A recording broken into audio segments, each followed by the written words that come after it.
Hey guys, so as I mentioned in my last video, which was my favorites video, I just filmed that. I'm filming these back to back. I had to get in the mindset of like negative because all these products I don't like. They suck. They're not good. So we're gonna get into, well, I don't want to say that. Okay, I'll explain. I know a lot of times I say like, oh, I don't like to mention negative things. It's not because it's hard for me to talk negatively about products, because it's just, if you're honest, it's not that hard to talk about. It's just a lot of times I just don't include them because I know that some of you may really like those products and I don't want you know what I mean? I know sometimes like if I really like a product and then I see someone bash it, I'm like, oh, you know, like it makes me feel bad for the, I don't want to say feel bad for the product because that makes me sound completely insane. But you know what I mean. So I know that some of you guys may like these and some of you guys may hate things that I really like. It's just, that's why there's so many different products. So take this with a grain of salt. It's just things that I personally did not care for. First, I gotta talk, this has been floating around in my drawer forever. It is the Dior Addict It Lash in It Purple. And I need to get rid of it because it is a mascara. I have used it several months ago, and it's probably not anything that I would want to use again. So when I bought this, it was several months back when they came out with this, and they had the hot pink, the blue, the purple, and I thought, ooh, look at that purple. That's really fancy. And, oh yeah, it kind of stinks. So I gave this a good shot. I used it so many times. I tried to make it work in so many different ways with so many different looks, and I just did not care for it. Not because it's a super crazy color, and I mostly go for like more like sexier, like natural, like even if it's dark and dramatic, I just usually go for more natural tone things. But it wasn't because of that, because that's why I really liked this, because I thought it would be pretty paired with more natural eyeshadow. It just didn't show up. No matter how much I caked on, it didn't show up. And the more I would cake on to get the actual color to show up, formula was just awful. So it would just look spiky and it didn't make my lashes look nice. So I need to find, whoa, a good line of ones that are actually colorful but that don't look crappy as you build them. Because I like to build it so that the color shows up, but I want it to be like a good formula. If they would make the Too Faced Better Than Sex formula, which you can build and build and build, and it gets like volume and beautiful in like a lot of different colors, or if you know of a product like that that's similar to that but that is colorful, I would like to try that because sometimes I do want fun eyelashes. I mean, why not? The Soft Lips Cube in I don't know what this is exactly called, but I do know it's the vanilla one. I got excited about this and just thought it was precious and thought, yay, I like the EOS or the EOS lip balms. Vanilla, you can't go wrong with vanilla. But this vanilla, it smells good, but when you put it on your lips, it turns into like, it just tastes sour, like weird. Don't know. I don't know if it went bad. I mean, I bought it. It was brand new. I mean, and it was sealed and everything. I just think it was the scent. So I didn't care for this. I would say if you're going to go for a product like this, just get the EOS. That's what I should have done. I know that that is a good one. This is where that whole disclaimer at the beginning kind of went awry when I was like, all these products suck. And then I was like, actually, no, they don't. This is a beauty blender. I love beauty blenders. They're my favorite. I love them, love them, love them. I just regret getting the white one after I've used it and washed it, and it just is kind of stupid. This is what a pink one looks like. You can see this one I just used, so it's very fluffy. You can see when you use them, they get bigger. And I've heard so many people that are like, oh, I didn't know you were supposed to what? You don't need to spend the money on a beauty blender if you're not going to dampen it, because that's what the whole idea or the whole point of a beauty blender is, to use dampened. I remember like 6 years ago or 7 years ago, however long ago that was, when I did my beauty blender video, my original one. I think in that video I talked about squeezing it out in like a paper towel or in a hand towel. I like to use a hand towel. Something, you know, after you dampen it, really squeeze it like that as you dampen it to get it like dispersed. You'll feel the water going into it and you'll feel it swelling up, and then you just blot it in your thing so that when you squeeze it, no water comes out of it. That's my problem with all of them that are sort of copycats versions of the beauty blender, is that even after you do that, when you squeeze it, you can feel water. And this one, when you squeeze it, even though it's damp, no water transfers on your hands. So that's what's kind of beautiful about the beauty blender. The texture, I just love these. I'm obsessed with these. But the white would not have chosen. I wish they would do like a pretty cobalt blue or something. That would be pretty, like a deep, deep, beautiful blue. That would be so fun. I know in the past they've done like purple. I think there's a red one that's out right now. I will use this and it's fine, but I do regret buying the white because it's just kind of grody. Like, why would you even want? I know it's kind of silly, and I kind of almost thought about not even saying that because I love beauty blenders so much. Get a beauty blender in a different color. Don't go for white, it's kind of dumb. The Dior Skin Air Flash CC Primer. This is not good. I tried and tried again to use this in several different ways. I sprayed it directly on my face and did like the Z motion. I used a very little bit. I used a lot of it.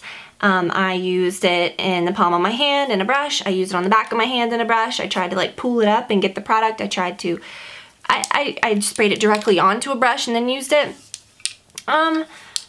It's kind of like a whole bunch of nothing. I didn't like the way it smelled. It was kind of like irritating. When I sprayed it, it burned some areas like around my eyes. And if you spray it directly on your face, there's no way to really like avoid your eyes.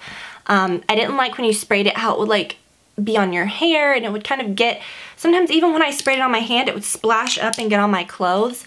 And this one is tinted because it's the CC one, which I liked the idea of that, but it didn't give any color correcting at all. I didn't notice any color really transferring except for on my clothes when I would spray it on my hand and it would like splash on my black clothes. And I would see the color like in the product when I would spray it on like on the brush or in my hand, but it just didn't do anything to color correct on your skin. I wasn't expecting coverage by any means. I was just expecting to see a little bit of something. Even so, I thought, well, at least I can use it as a primer. I didn't notice any super like priming benefits from this, so I'm not sure about this. Maybe the foundations are a little better, but like I said, I just don't know if I'm into it. I think if you're gonna use a spray product like this, you might as well spray it. I mean, if you're gonna spray it on your hand and then use it, you might as well just buy a product that's not in a spray, you know what I mean? I guess I just didn't like how it got on stuff, you know, like even if I pulled my hair back, and you're gonna spray it evenly, it's still gonna get like, it's just a product I'm not sure about. I definitely don't think I would repurchase it, and I just wasn't into it. The Makeup Forever Full Cover Concealer. I'm a huge fan of Makeup Forever, a huge fan of the Matte Velvet Plus foundation, which I need to go back to. It's one of those things I haven't used in a while. I need to try that again because I always love it. But it's probably my favorite foundation of all time, I can safely say. But I thought that the full cover, it says Extreme Camouflage Cream Waterproof, would sort of be a good pair with that. And I think I just need to maybe find a better color. This is shade 3. I try to conceal like some areas of breakouts and stuff like that, and I just found it a bit hard to work with in some cases. It did cover really well. I would never use it under my eyes. I did use it under my eyes before, and this is why I would never use it again. It just it's very cakey and very dry looking. So you really need to use it on very like extreme areas that you need to cover. And I found that when I used it to cover like breakouts or things like that, or redness, or like, you know, where the sort of you have like pigmentation left behind from acne or from breaking out, I found that it looked a little cakey under my foundation. It just looked a little weird. It does what it says it does. It covers, but I just didn't like the finish of it. I didn't like how cakey it looked under things. So I found myself not reaching for it, and because of that, I think that's a product that I regret purchasing. This is probably the one that I've tried the least. This was the one that I just had the first impression, this sucks, did not like. It was the Full Lash Bloom by Covergirl. I just purchased this and showed this in a Target haul. But at least I tried it and can safely say that I don't like it. I love the original Covergirl Lash Blast volume. This mascara I knew right off the bat that I did not like. I knew that since it's kind of marketed as like a soft volume, you know, product, I knew it was going to be a little probably drier, which I usually like in a mascara, but this one was a very dry formula that did not build very well at all. So I found myself really working with it for a very long time, whereas I could have just grabbed my Better Than Sex, which I ended up doing for the other eye when I used this.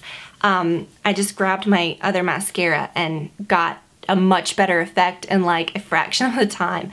So I don't think I would waste my time using this again, but at least I tried it and figured out that it didn't work for me. I just wasn't into it. This one is, this you probably expected. It's in the box. I think I'm gonna return this. It's the Tarte BB Tinted Treatment Primer, and when I did this, or showed this in a haul video and I felt it for the first time, it felt very silicone-y. I was thinking maybe, I mean, I knew it was a primer, and a lot of times things that say primer I stay away from because they feel they have that silicone-y feeling, which I personally just don't like. It makes me cringe. I just don't like feeling that on my face. This felt very much like that, and while it looked nice and everything, it just didn't look nice enough to justify keeping it for the price. I would much rather use my It CC cream. It doesn't have that nasty primer feeling. It's not technically a primer, but I just didn't feel like this even did anything. Like, it's just weird. I have 3 palettes to mention. First of all, this may surprise you. It's not a product that I hate. I don't think it sucks by any means. I don't think it's a bad product. I think if I had a different skin tone, I would absolutely love it. It is the Anastasia Contour Kit. I am including this in this video because I just don't use it as much as I should. I have reviewed it before and it's great. I will say that if you have a darker skin tone than me, I would highly recommend it. I think I said that in that video too. I know I'm kind of repeating myself, but I like the contour shades. I just do not like the highlight shades. I think that they should have included one that was almost white, because I think even on a darker skin tone you can still make that work. These are just not light enough to really do anything on me. I just am not really into it. The pink one, I think, is what they should have replaced with. I think they should have just made it, like, because that right there is my skin tone. Like, that would be similar to like a powder I would use on my face. I think they should have gone a little lighter with that. So that's why a lot of times palettes drive me nuts, because if there's one color that's off, I just like to like every single color, because if there's one color that's off, you feel like you've wasted your money. So if that was a lighter color, this would be like my holy grail product. But I just can't get into it a lot, and I can't, yeah, just because of that one color, I just feel like there's not a good highlight color that even shows up. I have to like use that and then use the shimmery one just to even get to just so that the shimmer makes it show up a little better. So I don't know. I just think that there's better things that you can do if you know how to contour and you know what products to look for. You can find a product that works for contouring and a product that works for highlighting, rather than buying this when you may not use every color. But like I said, if that was a hair lighter, I think I would probably use most of these colors. You know, I would kind of interchange them, but I would pair it with that lighter color. It just doesn't show up on my skin tone. I am more on the fair side, but I feel like this should be more universal. The Kat Von D Interstellar Palette. I took a chance on this, like I said, because I am not a huge like palette person. And like I just said with the Anastasia, you know, if I'm gonna have a palette, I want every color to work. This is beautiful in theory. So gorgeous. Like all these taupey brown, these cooler shades. It's got a good highlight. It's got this black. This color is nice. And then I love, love, love how they combined it with my favorite shades, purple. And I love to wear these purples on the eyes. This is such a gorgeous light purple. I mean, so when I first used it, I was like, yes. And then I went to pair it with this dark purple, which swatches on your finger great, but then when you actually put it on your eye, it just doesn't show up. So I tried to use, which other one did I use? I used another one of the dark shades. It must have been one of these gunmetal-y colors. And it just made everything look kind of dirty. I used it again, I think I used it 3 different times and found that to be the case every time. I mostly bought this because I liked how it combined these purples with the other colors, and the purple didn't work, so I thought it's kind of a waste. So I'm not super into that, and I can't really say that it's great because it's not. I don't know, I guess you'd have to try it, but to me the purple just did not show up purple on my eye. And that's the point, you know. And then the Tartlet Palette. This is kind of buzzed about, and when you look at it, it's kind of really cool. And honestly though, when I looked at it, and I'm all about like a boring makeup palette that has all your basic colors, that is awesome. I'm all about those. And so when I looked at this, I liked the shade range, but I was just kind of underwhelmed, and it took me a while to actually use it. And then once I actually started using it, it just wasn't anything special. The colors are nice. I like the color range that they chose. Some of the pink really shows up. Like this is the only highlight shade that I think really works. This one that's called Super Mom, which is pretty funny. It doesn't even really show up as light as that. And I just, like I said, there's a good color range The problem is that, yeah, they're all matte, which is fine. I love a palette that's all matte. I like that. But to me, the colors just didn't blend together super well. I mean, they blend fine, but I feel like they all just end up kind of looking the same. Like one day I wanted to do like a brown, so I did like a brown look. And then when I used it again, I wanted to do more purple, you know, use more of the purples. And it just ends up looking very similar. I just think that a lot of these colors are kind of redundant. Even though they look different, a lot of them kind of look the same on your lid. It's just weird. I think my thing is, it's not a bad palette, but I would not reach for this. I would for sure reach for something else that I have. It's not the best thing that I own, and because of that, it's a regret. What would I reach for instead of that? I would definitely reach for my It Naturally Pretty palette, either one of them, but I need to use this one more. It's my Celebration one. It's got all the same colors basically as that has, plus some more, but the finish of these matte shades, they blend together better, they just look better, and it's so weird because anytime I ever wear either the original It matte palette, or if I wear this matte Celebration palette, these are like matte shades, but they have like a glow to them, almost like a satin. They're not gonna be shimmery or anything, but they just have that beautiful like matte glowiness. The colors stay true to themselves. They don't like blend together and blend away. Anytime I wear those, I always get complimented on my eyeshadow, and so, you know, sometimes like people will say stuff about your eyeshadow here and there, but anytime I wear those, I always get complimented on my eyeshadow. So my point is that I think that there are matte colors that are better, and that's always going to be the case. I mean, with a lot of things, there's always going to be something that you can say is better, but still something's good.